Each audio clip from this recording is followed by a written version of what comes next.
Hello and welcome everybody. You're listening to the Pure Strategies Conversation webinar series. We're excited to offer this unique discussion to help you transform your business to create a more sustainable future. I'm Cheryl Baldwin and I'm the VP of Consulting at Pure Strategies.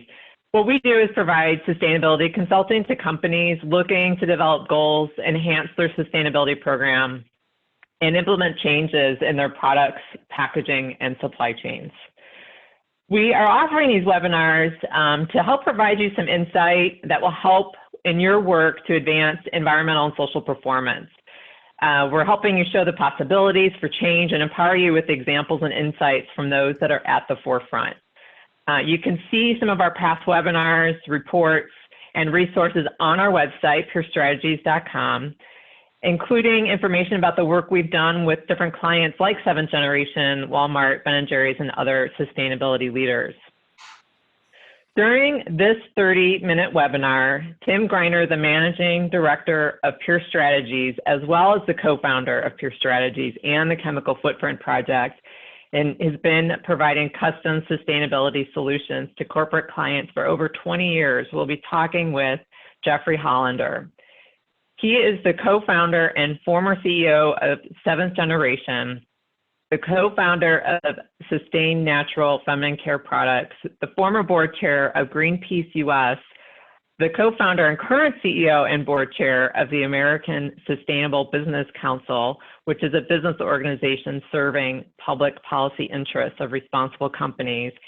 And he's written several books, including the recent Responsibility Revolution: How the Next Generation of Businesses Will Win. Tim and Jeffrey will explore what it takes to be a corporate leader in sustainability, and we aim to have some time at the end to cover some questions we received from the audience. So provide your questions to me that I'll ask Tim and Jeffrey near the end in the Q&A field at the bottom of your screen. We won't be looking at that chat for questions, so be sure you're using the Q&A for your questions. We will be recording today's session and it will be available on the Pure Strategies website in a few days. And now I'd like to hand it off to Tim. Thanks, Cheryl. Good afternoon and good morning. And welcome to this exciting opportunity to speak with Jeffrey. And Jeffrey, it's great to see you. I hope you're doing well. We've got a lot to cover today. Right. We've got a lot to cover today in a short amount of time. I mean, given your background in founding Seventh Generation, founding Sustain, founding the American Sustainable Business Council, I think you have so much to offer today as we think through what it means for a company to have a visionary sustainability strategy, but also how to manage through the hiccups that inevitably come as the business evolves over time.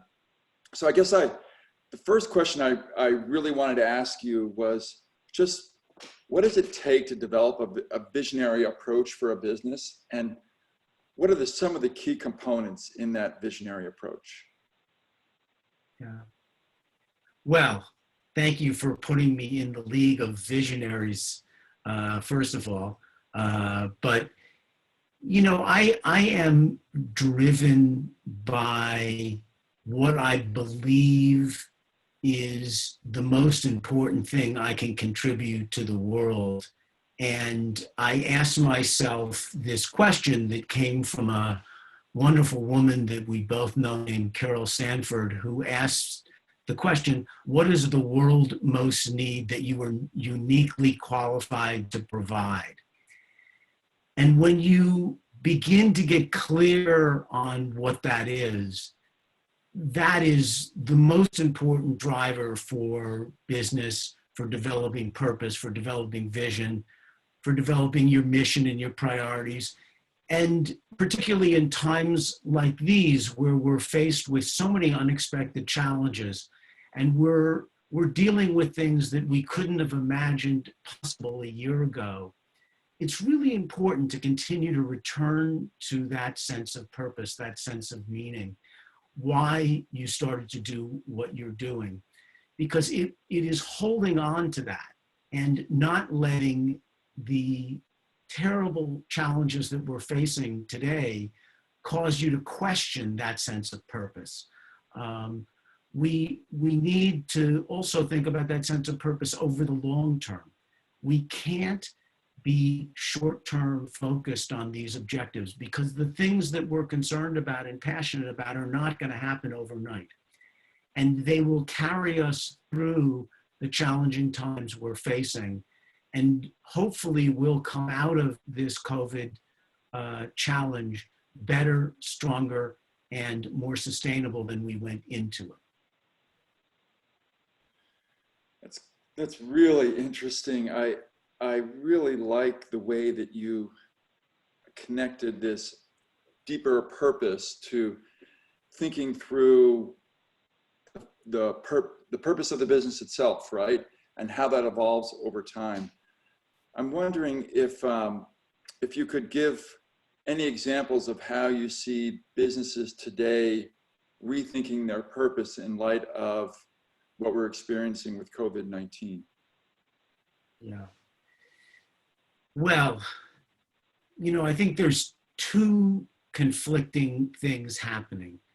There are people that are scared. They're scared for their survival. They're worried about their cash flow. And they're making decisions that they believe are necessary for their survival. And in some cases, that means cutting back on their sustainability agenda because they don't see that as essential to their survival. I think that's unfortunate. I think that that's short-sighted. And we need to understand that one of the reasons we have the problems that we have is because we don't have a sustainable way in which we conduct business. We don't have a sustainable economy. We don't have a sustainable healthcare system. And now is not the time to question that commitment that we made in the past. But I am worried that some companies will begin to pull back. And I think that that's exactly the wrong thing to do. This is a long-term game. And those that become faint of heart at sticking with it in the face of the challenges we're facing, I think will pay dearly as we emerge from this crisis.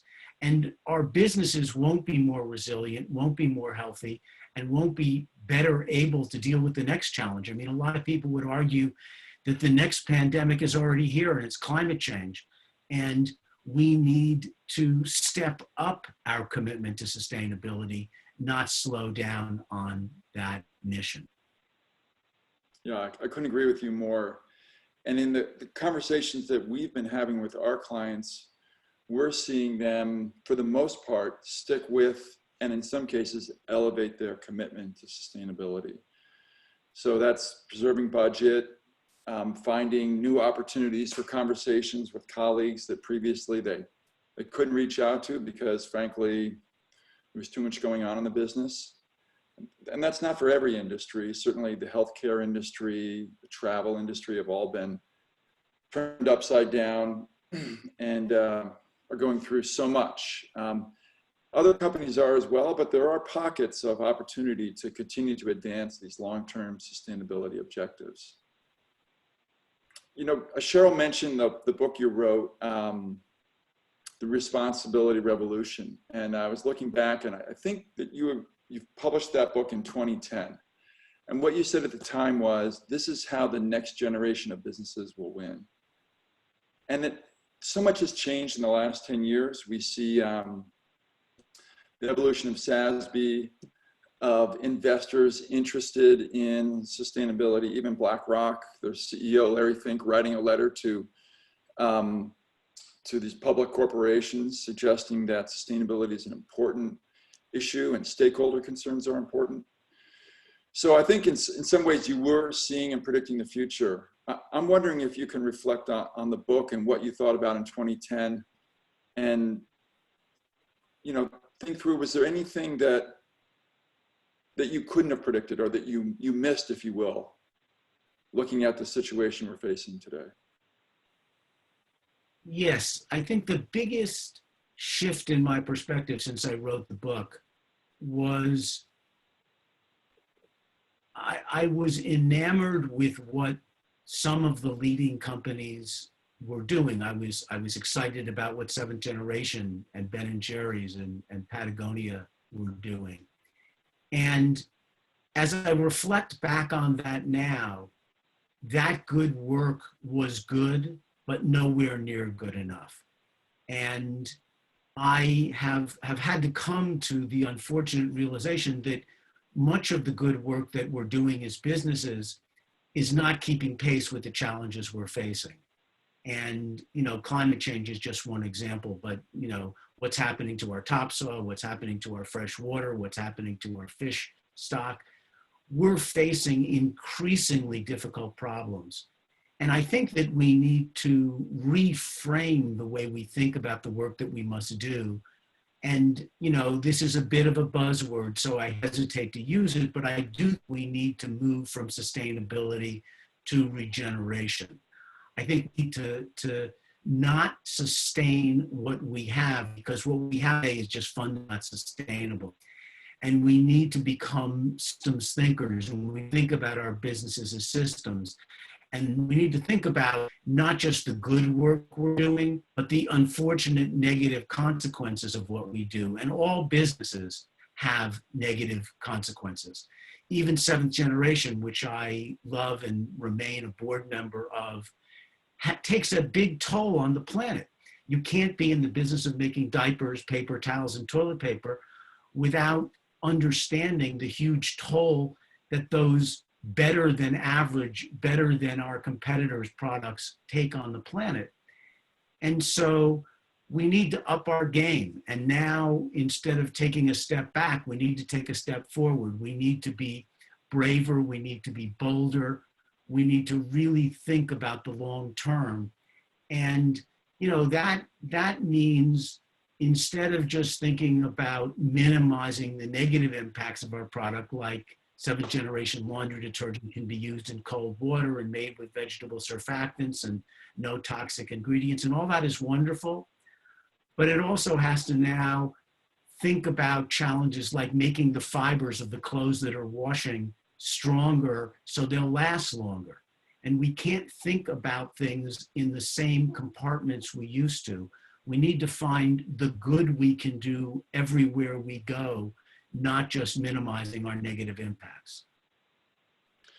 That holistic thinking is super powerful. So, like as you said, it's moving from a reductionist standpoint of doing less bad to thinking, how do we add a huge amount of value? How can we build value to our customers throughout every place in the supply chain we touch, and even when our customers use our products? How is transparency playing a role in both holding companies accountable, helping companies through, let's say, tough times when they're facing challenges with implementation and sustainability? Could you talk through a little bit about transparency? Because I know you've written a lot about the role of transparency in corporate sustainability. Right.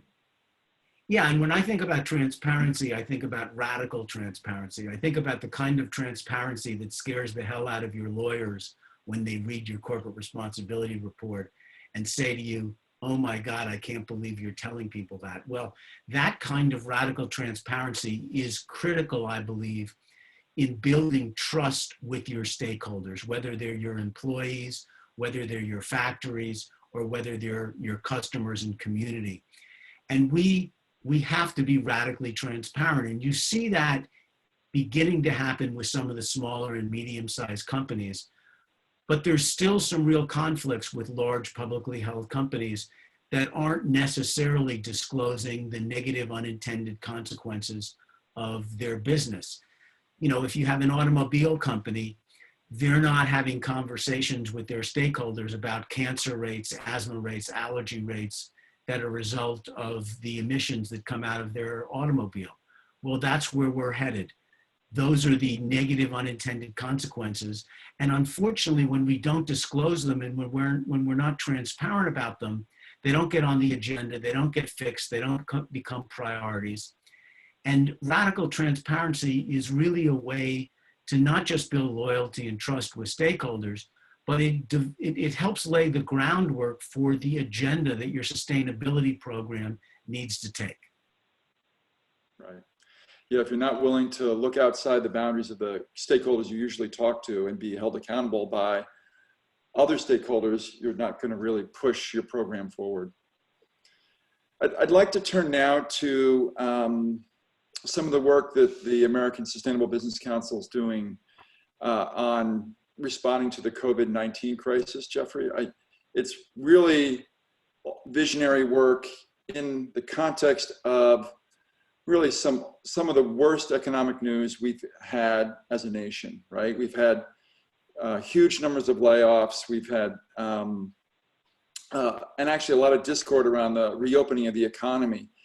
And the impacts of COVID-19 aren't felt equally by all sectors in the economy, by all people.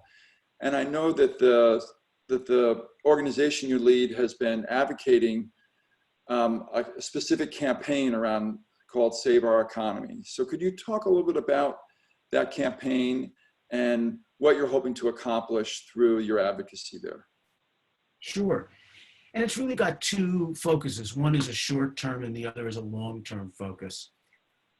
As we mentioned earlier, I mean, unfortunately, we have an economy that does not work for all Americans. We have too many people working at wages that they can't survive on and that force them into poverty. And now even worse, most of those people that were living on the edge are out of a job. And we need to make structural changes in our economy in order for the well-being of all Americans. So there's sort of two pieces. I mean, the first piece is the government is distributing some funds to companies and to individuals. We worked hard on the way in which those funds are distributed. So we worked very hard to make sure that companies weren't using those funds to buy back their own stock and push their share price up to benefit their shareholders and their executives. We want that money being used for their employees. And some of the saddest things that I've seen is companies take money from the government and then pay out huge dividends to their shareholders while they let go or furlough their workers. So we've been fighting to make sure that those funds are used in a responsible, ethical, moral fashion. But we also have to think about how we rebuild our economy. We need to make structural changes. We need, restaurant workers to not make $2.13 an hour plus tips. We need them to make a living wage. They should, along with all workers, have a minimum wage of $15 an hour, if not greater than that. We need to make other changes in our economy. And they really relate to what we were talking about earlier in terms of transparency. We as investors, companies, need to take fiduciary responsibility for not driving those companies just to think about short-term profits. We need to be long-term investors. And like Paul Pullman said, if you only invest in for a few days or a few months, keep your money and put it somewhere else. We need to partner with investors that are concerned about the long term, who are thinking of the coming years, not the coming days. That's really a challenge when most people who buy stocks on the stock market only hold those stocks for less than an hour or sometimes only a minute. That's dysfunctional. We also need to incentivize them. Long-term investment shouldn't be 12 months. If you want to make a long-term investment, it should be 12 years, if not 20 years. And if you want to get a reduced tax rate for that long-term investment, you should have it for a much longer time.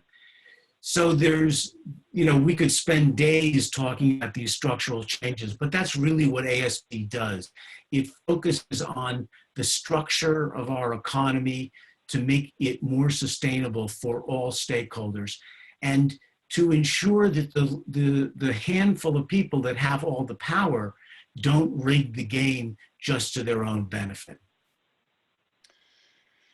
Well, that's difficult and exciting work to be involved in, and I know Pure Strategy supports the work that you're doing there, along with many other businesses, and I've seen the impact that it's had and that it's having. So I wish you and the organization luck pushing that progressive agenda forward. And I guess I want to turn it back over to Cheryl. We've got an opportunity to answer a few audience questions, if that's okay, Jeffrey. Of course, my Great. pleasure.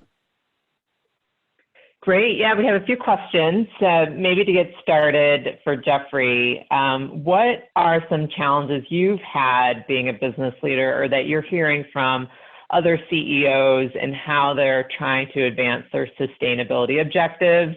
You know, some talk about costs, and now we have the competing priorities with COVID-19. I guess, what have been some of the biggest challenges and how would you suggest to overcome those? Yeah. You know, quite honestly, there is often tension between a sustainable business and its management and its investors. Unfortunately, most investors don't embrace the kind of long-term time frame that is really required to build the best type of sustainability program. So you have people wanting to see a ROI on an investment in 12 or 12 months, and it very often takes longer than that. And it's a mistake to not make investment just because the ROI is going to come back in 3, 4, or 5 years. So that's a place of tension. Another place of tension that I've struggled with is employee ownership. I am a huge believer that if you want to have a responsible business, you have to share the value that's created by that business with your employees as critical stakeholders, and not just build value for senior management and investors. And that's a difficult question. You know, how much are your employees entitled to the value you create? That's a difficult question with no great answers.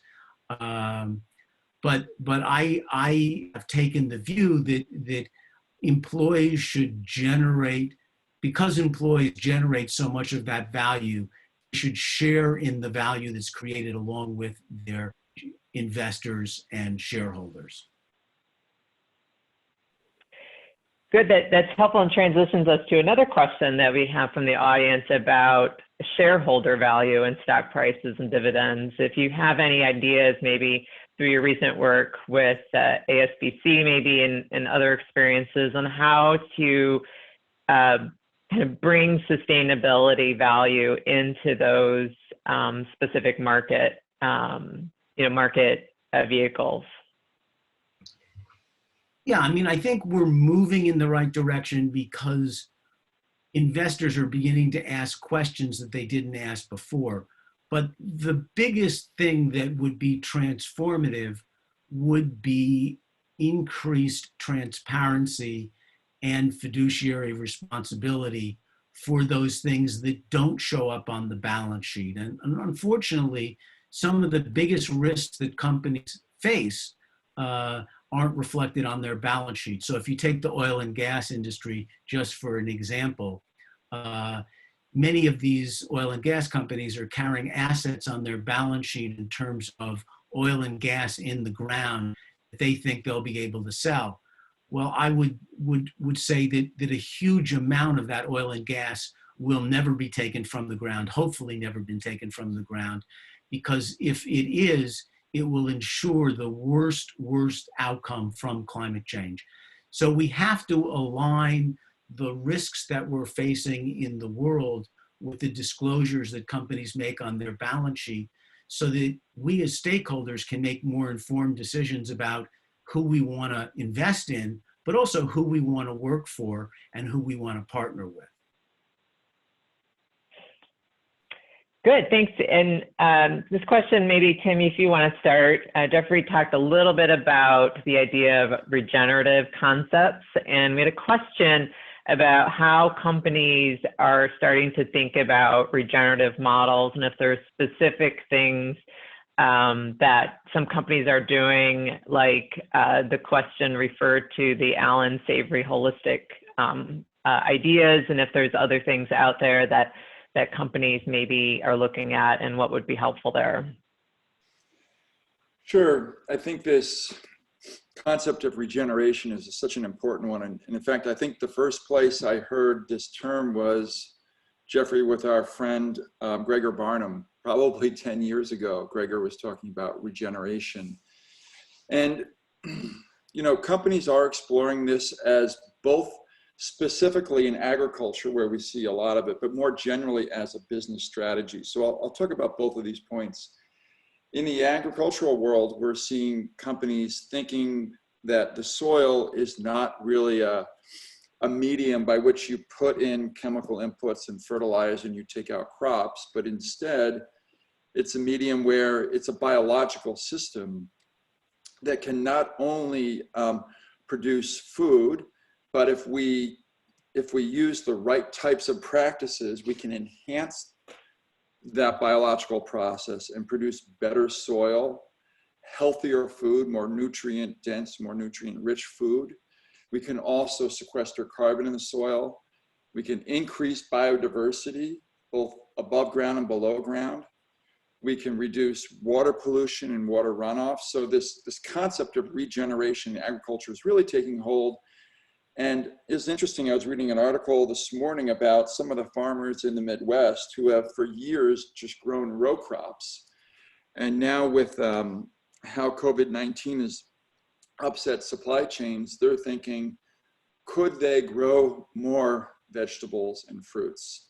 And what would that agricultural system look like? And could they reduce the cost of their inputs and rely more on the biology of the system as opposed to, as I mentioned earlier, those chemical and fertilizer inputs?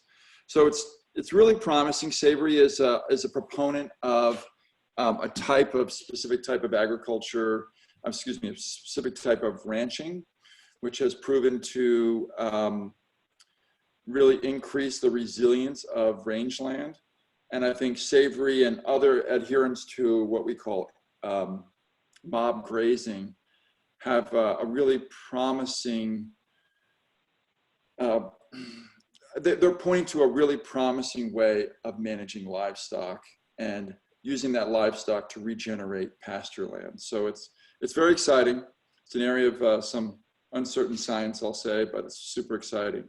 And then just stepping back for a minute, Jeffrey gave the example of seventh generation formulating a laundry detergent that repairs or increases the durability of the garment it's washing. And if we're going to reduce plastic waste in the ocean, we know plastic waste comes from textiles. That's an example of regenerative thinking applied, in this case, to a laundry detergent, or it could be applied to an apparel manufacturer. So I think, like transparency, regeneration is a really powerful framing for thinking through a corporate sustainability strategy. Great, and we are running out of time, so I want to use this one last question that someone posted to help kind of wrap up the discussion. They were just reflecting on the point that Jeffrey made about 10 years ago. The leaders that looked to be pushing the envelope didn't seem to be doing quite enough. So their question is, what do you think should be the breakthrough firms be doing today, particularly those that have scale that can make transformative types of progress and influence? And then we'll wrap up after maybe each of you can answer that. And Jeffrey, do you want to start? Sure. I mean, I think they should do three things, all of which we've been talking about in the conversation. I mean, they need to make a commitment to becoming a regenerative company.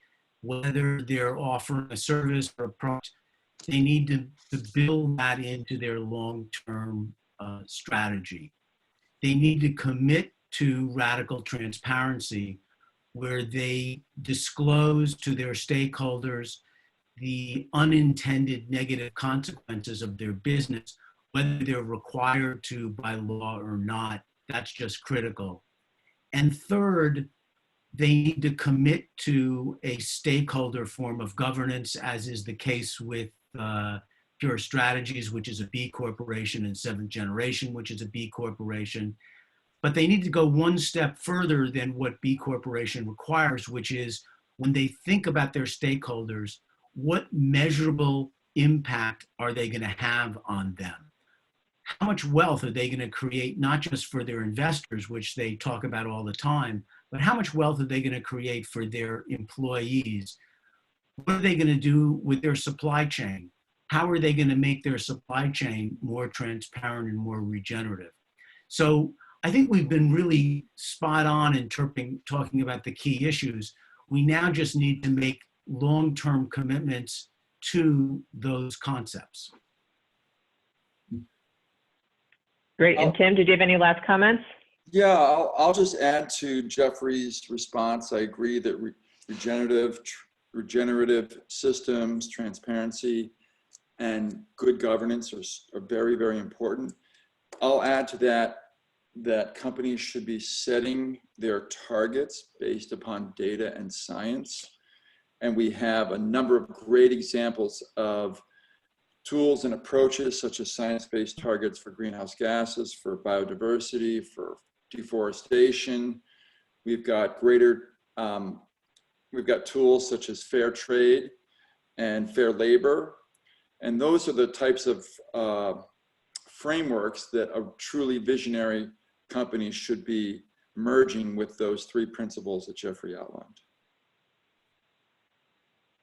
Well, thank you both. We do have to wrap up at this point and finish our webinar. So thank you so much, Jeffrey, for joining us in this conversation and your thoughts and insights today. We did record the session. We will make it available on the website, purestrategies.com, in the next few days. And if you want to be informed of future webinars or other things that we have going on, please sign up for our newsletter, also available on our website. We will have another webinar next month. Dave Rappaport from Ben & Jerry's will be joining us in a similar conversation. And if you have any questions, feel free to reach out to Tim or myself, and we look forward to connecting with you or seeing you at another webinar in the future. Stay well and have a great day. Thanks. Bye-bye.